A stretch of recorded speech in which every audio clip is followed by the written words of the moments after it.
welcome to my YouTube channel. So, first is anak ko sa last part 3 as a database. So, this is a module ay laboratory 5 laboratory 5, the NoSQL database CRUD operations. So, nagduha kanta diri ag NoSQL platform given. So, ang document is NoSQL type mo na siya, and ang sample is MongoDB. So nagdownload ko MongoDB and then ako siyang gi-install.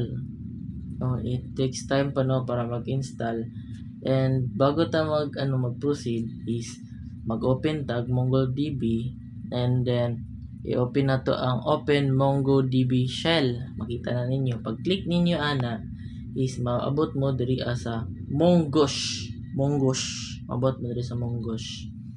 And bago mo dira mo sulod is basahon sa ninyo ni ang ang task 1, create operation. So mag-object is insert a trivia document. So ganina nag-insert ko kita niyo diri mag-insert.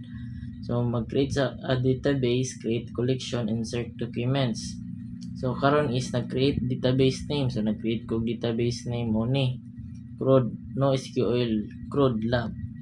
So nag-create po ko collection name, students. Kita ninyo diri and then insert at least 3 documents with following fields. So nabutang ko student ID, pangalan nako, opinion year, and so on.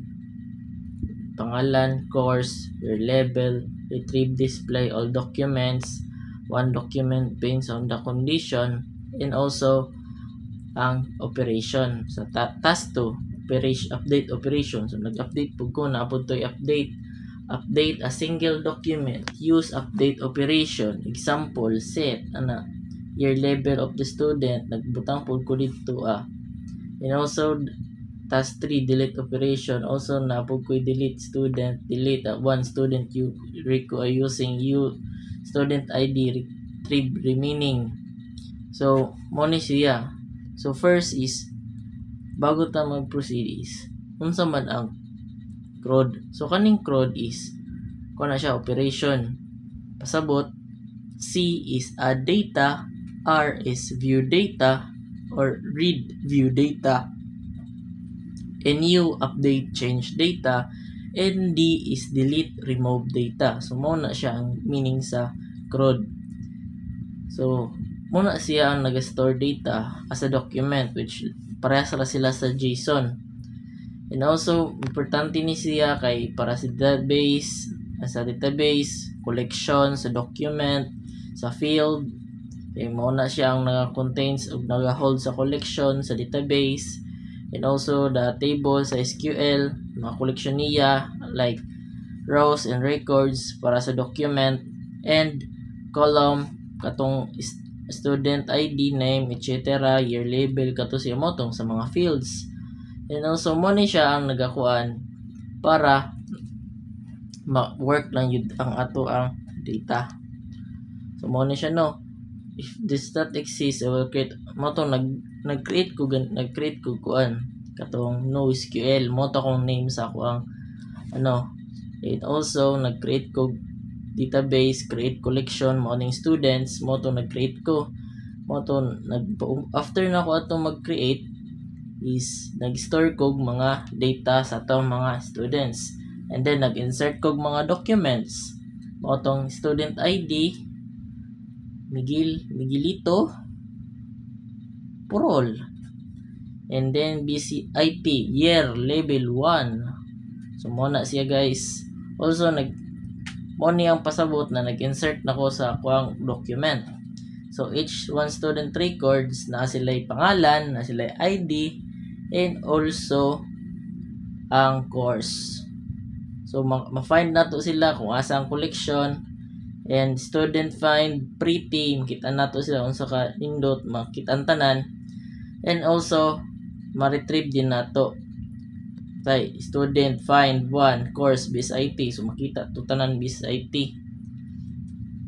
And then mo ni siya maka-update pud ni siya if magamit ta og set year level. magamit tag set year level, makita nato na siya. Fa fa fa fa fa.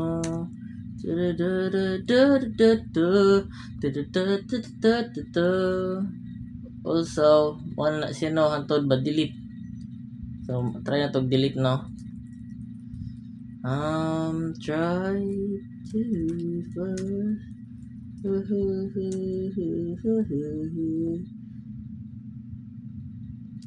so mo to siya guys, delete na siya. Kita man ninyo diri